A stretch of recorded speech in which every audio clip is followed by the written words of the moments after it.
Ngiyalibulisa hlobo esithandekayo ngegama lenkosi yethu Jesu. Sihlangana namhlanje kulusuku lokugqiba umhlangano wethu lembuthano yethu eqondane lezezimuli. Ngithanda ukubana ngithembe ukuthi sonke siphathisekile ngaleli viki eliqhakathekileyo lisincedisayo njengezimuli ubana singaphila kanjani. Ngosuku lwamhlanje ngithanda abana sikhangele encwadini ekaGenesis sahluko ngu50 sizabala indimana ka15 siye kweka21. Genesis chapter 50 verse 15 kusiya ku21. Ngiphe isihloko esithi sona Kayilale nganxeba. Kayilale nganxeba. Siyabala. Abafowabo kaJosefa sebebonile ukuthi uyise usefile. Bathi mhlawumbe uJosefa uzasizonda asiphindisele ngokubi konke esakwenza kuye. Bathumela ilizwi kuJosefa bathi, uyihlo wasilaya engakafi. Wathi lizakutsho lokhu kuJosefa lithi, akuxolele abafowenu isiphambeko sabo, lesono sabo sokuthi bakwenzela okubi. Khathesi siyakucela akuxolele isiphambeko sezinceku zikaNkulunkulu kayihlo. uJosefa wakhala nxa bekhuluma laye.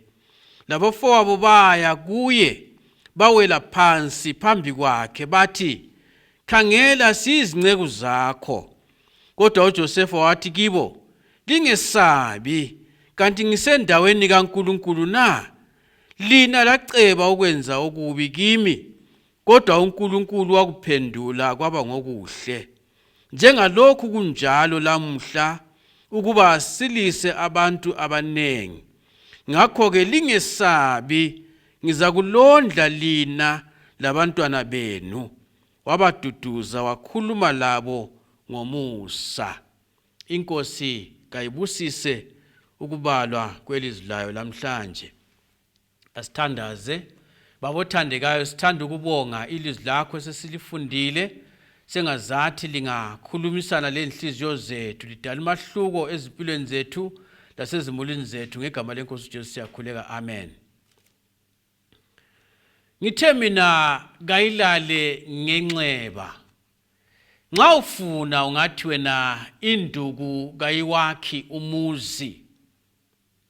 Nxa ufuna ungathi wena kakulunganga ukubana abantu bathukuzelane umkhonto emqubeni. Indaba kaJosefa indaba engiyithandayo. Uyithola kusahluko sika 37 uzuyefika kusahluko sika 50 eBhayibhelini, encwadini kaGenesis, incwadi yokuqala eBhayibhelini.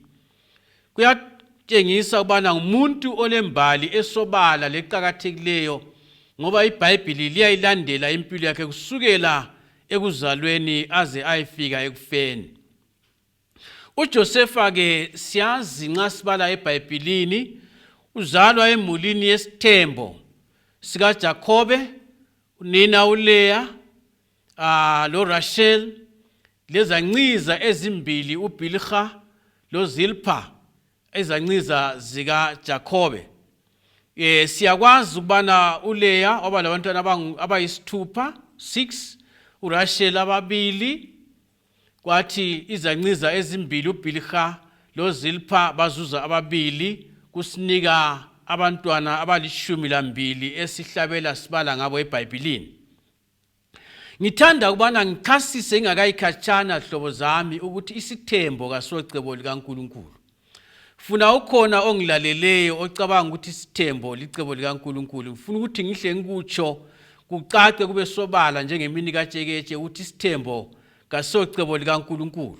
Sikubala eBhayibhelini sikubone kusobala kubana omama laba babephila ngobukhwele, kugcwele umona, kugcwele umhawu, kugcwele inzondo, la yonke into enjalo edala umunyu lokuqabana lokuzondana.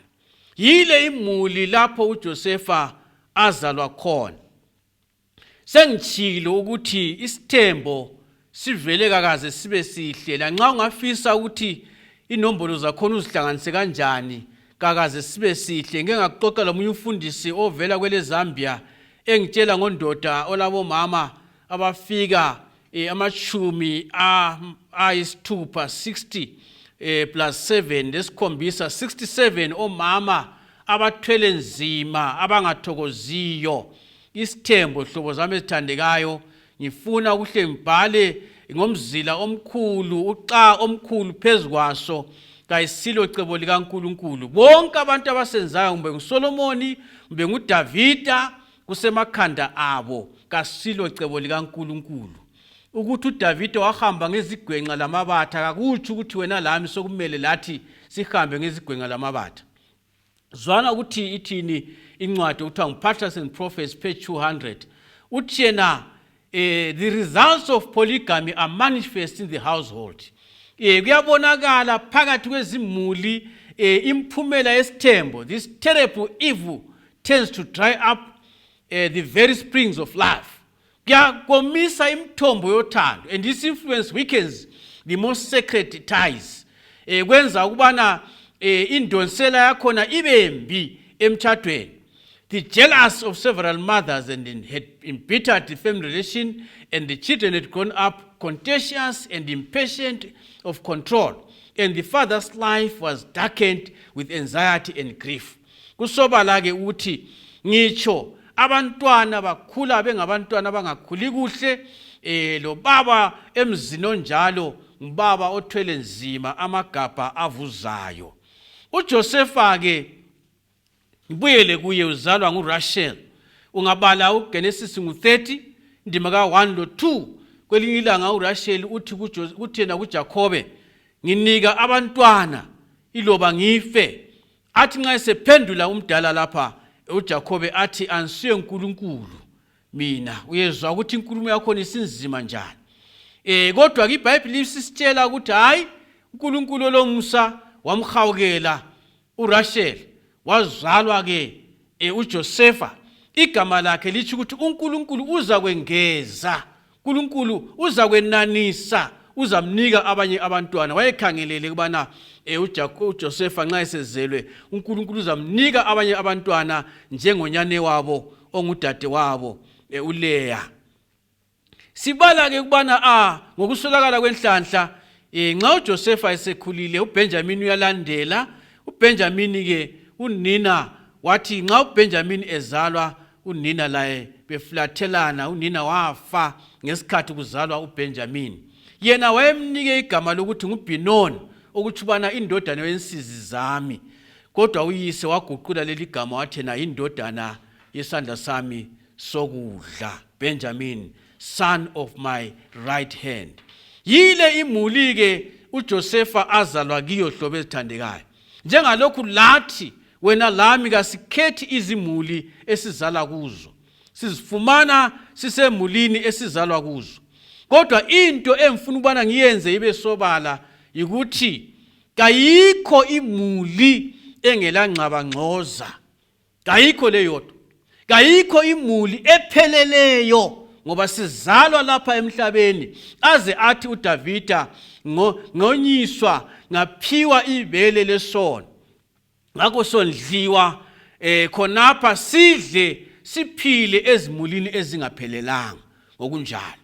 Ngithanda ukuthi ngithinte ukuthi unina esefile uJosepha wasondela kangaka kuyise.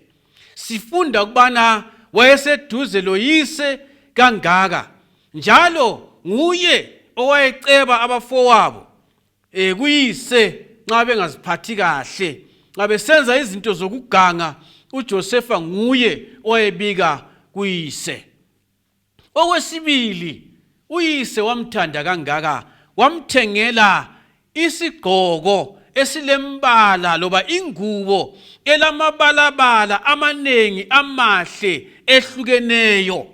Lingubo sifunda ukuthi yayigqokwa ngabantu abaphezulu. Yayingubo ethi nxa umuntu ayigqokile ngalezi yansuku yayibizwa ukuthi ingubhamazwi. Ingubhamazwi ke yayingubo eyiphiwa umama oyintandokazi nxa kusesithenjini. Ubona nxa eseyigqoke leyo ngubo abanye bazwe ubuhlungu, abanye ubukhwele bukhule buphuphume, inhliziyo zibe buhlungu.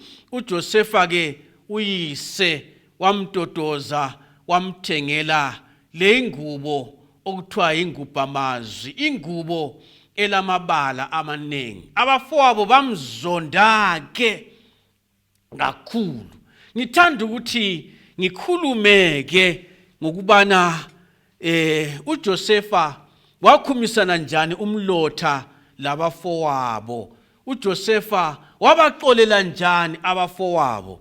Omunye obhalayo uthi yena abantu abanengi abasendaweni zokugula ingqondo bebengakhutshwa babuyele ngemakhaya alubana bebengathethelela. Omunye njalo isikhwicamfundo uthi yena ukuthethelela kuyelapha inhliziyo nempilo zabantu. Omunye abesesithi yena nxa sisala ukuthethelela sigcina izikhwili lamaqhubu, sinjengomuntu onatha itshefu, onatha into ebulalayo kodwa akhangelele ukubana izabulala omunye umuntu. iBhayibheli lithi yona uKolose 3 ivesi 13 ithi yona lithwalelane imithwalo, liqolelane iziphambeko. Ungabala njalo abaseFesu 4 indima ka32 ikhuluma ukufananayo ubana siqolelane njengoKristu owasiqolelayo loba owasithethelelayo. Ezimulini ke kuleli iviki eliqhakathekileyo sithanda ubana sikhuthazane ubana kukhona okonakalayo, kukhona ukuphambanisekayo, kumele sifunde ukuqolelana lokuqolela, sifunde ukuthethelela lokuthethelelana nxa sifunda ngembali kaJosefa. Ake mbuyele embalini kaJosefa. Sengitshilo ukuthi abafowabo bamzonda kangaka, baqala bemenzela umhawu lomona lolunya lomunyu, kodwa kwaze kwafika esigabeni sokuthi bafisa ukuthi bambulale, baciche impilo yakhe. Ngiyakwazi ukuthi kungenzakala ubana ongilaleleyo bakhona abantu mhlawumbe abakwenzele izinto ezibuhlungu empilweni yakho, othi nxa uzicabanga uzwe ubuhlungu obumangalisayo ukuthi ngabe uyafa. Abafowabo kaJosefa ke bamenzela isihluku esesabekayo esedlula inyoka eluma inkukhu ingayidli. Josefa leminyaka eli-17 17 years, hamba umango omude edinga abafowabo. Nxa sibala kuthiwa yi-50 miles plus 15 miles ayihambayo uJosefa edinga abafowabo, 65 miles esuka ngakibo ekhaya isiyafika eDothani lapho abafumana khona. Usediniwe, udabule phakathi kwezilo zomango ebezingafihliza zidlivize zibulale impilo yakhe. Nxa efika kubafowabo ehambe umango ongaka, ebaphathele umphako uyise ayemphe wona, ufumana ubana abafowabo bamamukela ngegama elingajwayelekanga. Bathi nangu umphuphi wamaphupho, kasimbambeni simbulale.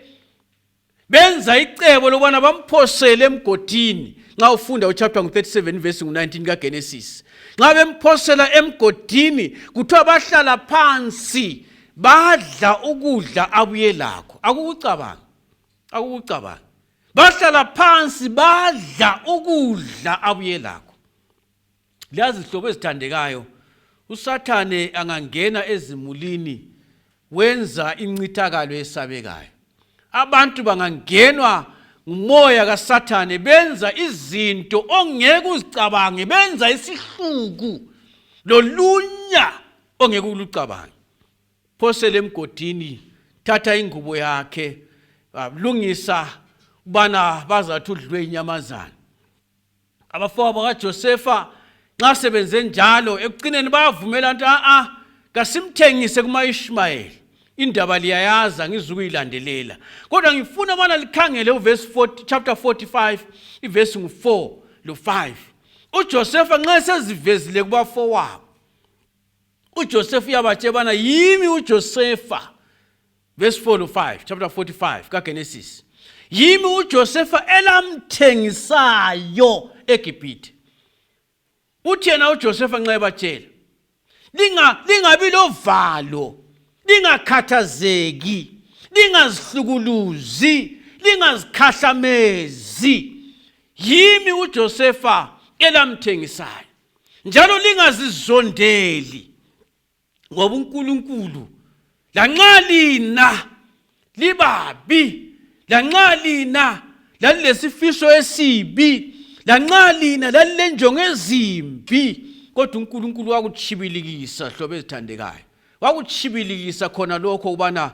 kusindiswe impilo zabanengi hlobo zami ezithandekayo uSathane uyasebenza ezimulini alethe izinto ezibuhlungu kakhulu kodwa masibonge uJesu Paul yatsho kubaseRoma 8:28 ubana konke kwesebenzela okuhle kwababizwe ngegama lakhe kuthi ukuthi uSathane nxa efaka izinto ezimbi zokulimaza lokuvoqa lokudala ingxabangxoza lengxabano lesiphithiphithi uNkulunkulu lendlela ubana kuchibilikise ubana kulethe udumo ebizweni lakhe funa sikhangele indaba yokuthethelela sikhangele uJosepha labafowabo into yokuqala ebasobala esifunda lapha kuJosepha ikubana ukuthethelela kuthatha umganga othize kulendlela okumele kuhambe ngayo ngesilungu kuthiwa it's a long process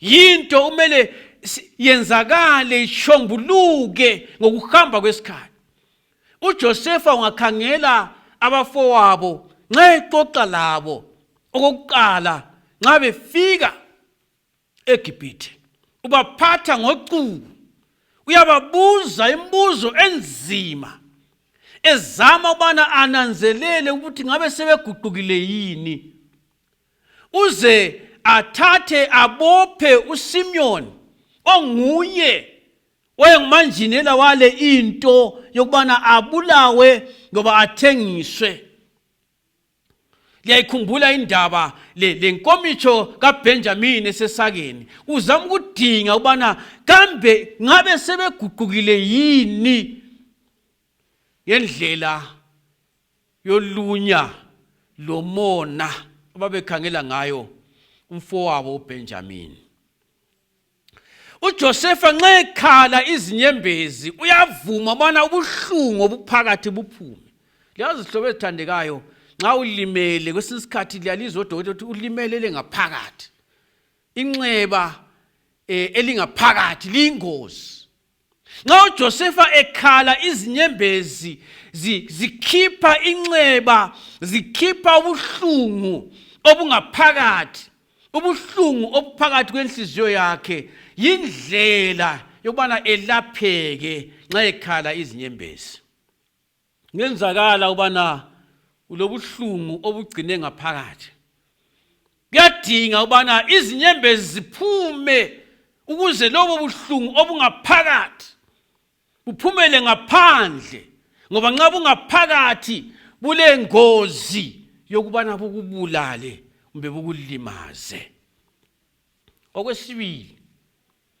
ukuxolela kumbe ukuthethelela kakudingi ukuthi umuntu okonileyo avume kulabanye abantu abasonileyo labanye abantu abonayo abangasoze bavume baze bagqitshelwe enhlabathini bengavumanga kodwa wena oniweyo nguwe kuqala okumele ukubana ubaxolele bengakavumi uJesu uthi bathethelela abakwazi abakwenzayo uStefane uthi Nkosi ungabeki leli cala phezukwabo uJosepha ensazi abafowabo isihluku abamenza sona ekhumbula ubana wayebancenga bemphosele emgodini ethi bafowethu kambe ngiligazi lani ngiligazi lenu ngiyinyama yenu kodwa bamzwelanga bamthengisa kodwa wabaxolela kunjalo bengaxolisanga nxa sebesiza lapho esifunde khona bethu yihlo wathi usixolele bakhuluma besesabela izimpilo zabo basesabela ukungenzakala uyisesefile kodwa uJosepha wabaxolela bengakaxolisi. Okunye sikufunda ngoJosepha ukubana ukuxolela kakudingi ukuthi ubuyele kokwenzakalayo. Kazange athi uJosepha ubona kake sibuyele lapho elangiphosela khona, ke sibone langiphosela njani. uJosepha uyabaxolela abafowabo. Kakuncedi ukubuyela emuva. Ubana kasibuyele lapho elangiphosela khona. uJosepha uthi yena ngiyalixolela, ngiyalithethelela. Khonokho elakwenzayo ngiyalixolela, lo nkulunkulu uyalixolela kulokho elakwenzayo. Bazange abuyele emuva. Ukuxolela kumbe ukuthethelela kutsho ubana yikuvuma ubana mina ngigodle ilungelo lami lokubana ngiphindisele. Ilungelo lokuphindisela ulalo. uJosepha wayelelungelo lokuphindisela. Ubana khangelani khathesi ubana nginjani ngenxa yenu. Khangelani ngiphile impilo yokudubeka. Khangelani impilo yami ukuthi sinjani. Bakhona abanye ngikhuluma kunje wakuhluthunela umkakho wahamba laye. Abantu abakho bafunde nzima, badle nzima. Umuntu odiliza umuzi wakho. Kodwa afunda lami kwabaseRoma 12 ivesi 17 kusiya ku21. uPaul uyakhuluma ukuthi isitha sakho nxa silambile sinika amanzi. Uthi yena lingaphindiseli okubi ngokubi, kodwa yenzani okuhle kulabo abalenzela kabi. Josepha sobethandekayo waligodla ilungelo lokuphindisela ngelakho. Umuntu lunithathele ubutsha bami, umuntu lundilizele ikusasa yami, udilize imuli yami, ungilimazile. Kodwa ke ngomusa kaJesu mxolele umfowenu. Xolele okwenzele kabi, umxolele ngegama lika Jesu. Ukuxolela kakutsho ukukhohlwa. uThixo uthi yena izono zethu angazixolela kaphindi azikhumbule. Kodwa nxa sikhuluma ngokuthethelela njengabantu thina, kutsho ukubana nanxa usukwazi ukuthi umuntu lo kulento ayenzayo kuwe ebuhlungu, nxa usumthethelele kawusezwa ubuhlungu owawubuzwa kumbe owade ubuzwa ngemva kokulimala. Uyakwazi inxeba likhona, uyakwazi inxeba uyalibona, lemphumela yokwenza uyakubona, kodwa uyavuma ukuthi hayi ngegama lika Jesu lanxa wakwenza Jesu ngelapha ukuthi ngingezwe ubuhlungu. Kulabantu othi ngabona umuntu afise lokuthi agqibele unyawo lwakhe, afise nxa ngambona angaphambani laye, angakhulumisani laye. Kodwa ke nxa usuthethelele sukwazi ukuthi lo muntu lingakhulumisana, nxa ukwazi ubana wakulimaza, kodwa uyenelisa ukuthi ungezwa ubuhlungu nxa umkhangele loba umbona. Kuthethelela kutsho ubana sengithilo singaphindi sibuyele khona phana. Kanje uyakhumbula ubana wangenzani, kasedlule kuleyana izolo edlulileyo. Thethelela kutsho ubana kasitsho ukuthi siyavuma ukuthi umuntu lo kaqhubeke ngobubi bakhe. uJosepha kazange agqibele ababekwenzile, kodwa uyavuma ukuthi lakwenza into leyenzayo yimpi, into leyenzayo kayamukeleki, into leyenzayo kayifunakali. Kodwa ke ngiyalixolela, ngiyalithethelela. Thethelela kakutsho ukuthi sithi lokho akwenzileyo kuqondile, sithi thina awakwenza kubi, kodwa siyavuma ukuthi siye izolo siye phambili. Thethelela singakwenza kuphela nxa siphila ekuthembeni uNkulunkulu lasemandleni akhe. Kutshoni lokho? Kutsho ukubana uNkulunkulu kayisuye owenza izinto ezimbi ezimulini zethu. Abantu emulini bayalimazana. Abantu esigabeni bayalimazana. Abantu bayalimazana enhlalweni. Kodwa ke uNkulunkulu sengitshilo ukuthi nxa sivuma uyachibilikisa izinto ezimbi akwenze kusebenzele kulunga kulabo abamthandayo. Hlobo zami ezithandekayo, kuqakathekile kakhulu bana sizwisise ukubana nxa sithethelela abantu sibaxolelayo, nxa engumuntu odlwanguluza abantwana, mbe umuntu obamba iganyavu, ukumxolela kakuthi ukuthi ngicela ukuthi mbuyele ngibona ukuthi kawusabambi yini iganyavu. Lokho kuthiwa yibuwula. Umuntu owenze khona lokho kumele ukuthi ukuze athenjwe aveze ngokusobala ukuthi leso senzo sibi, lokho kuziphatha okubi kabuyeli kikho njalo. Kuqakathekile khona ukuba sikuzwisisise ubana kakufanani lokuthi sithi thina hayi uhambe labantwana wababamba iganyavu kasimpheni njalo sesimxolele. Hlobo ezithandekayo, ukuxolela kuthi ukuthi enhlizweni zethu sithina hayi kulungile, sikunika elinye ithuba lokuthi uphenduke uguquke ekuziphatheni kwakho. Qakathekile nginika isibonelelo esilula sokuthi nxa umuntu sethe waveza ukungathembeki, sokumele ukuthi yena aveze futhi ukuthi uthembekile. Nxa umuntu umboleka imota yakho wahamba wayibulala, asikho kuthethelela ukuthi umnike futhi aphinde ayibulale. Nxa umuntu elehlupho lwemali, wantshontsha imali, wamsondeza thande imali, uselohlupho, ungamsondeza emalini njalo. Nxa sengitshilo, nxa umuntu ethe wabamba iganyavu umntwana, akuqakathekanga ukuthi umnike futhi umntanakho. Nxa engubaba ophatha kubi umama, kasokuxolela ukuthi ubaba osukileyo wayakhona lekhatshana athi sephenduka athi mkami sengiphenduka sengibuya ngikhaya. Kumele ukuthi nxa ephenduke ebuya ngikhaya bayebhoda kulabana abahlola igazi ukuthi igazi lakhe linjani. Funa ukucina ngokuthi mina ukuthethelela kuphelela nxa uthando luthatha indawo yenzondo. Uthi yena uMartin Luther King Jr. uthi yena kumele sibe lamandla ukuthethelela. Nxa singalamandla ukuthethelela kasinamandla ukuthanda. uJosefa waphuma empilweni yenzondo, waphuma empilweni yolaka, waxolela abafowabo. Lathi lamhlanje uJesu yasibiza njengezimuli bana kasixolelane, kasikhumisane umlotha. Nxa kukhona okwaphambanisekayo kasibuyisane nabazali bethu, kasibuyisane nabafowethu, ngoba siya ekhaya ezulwini. uJesu isibonelelo sethu hlobo ezithandekayo esipheleleyo. Nguyiwalenga esiphambanweni, bemkhafulela, bemgwaza, bemshaya, bemthuka ngenhlamba zonke. Uthi Baba baxolele kabakwazi abakwenzayo.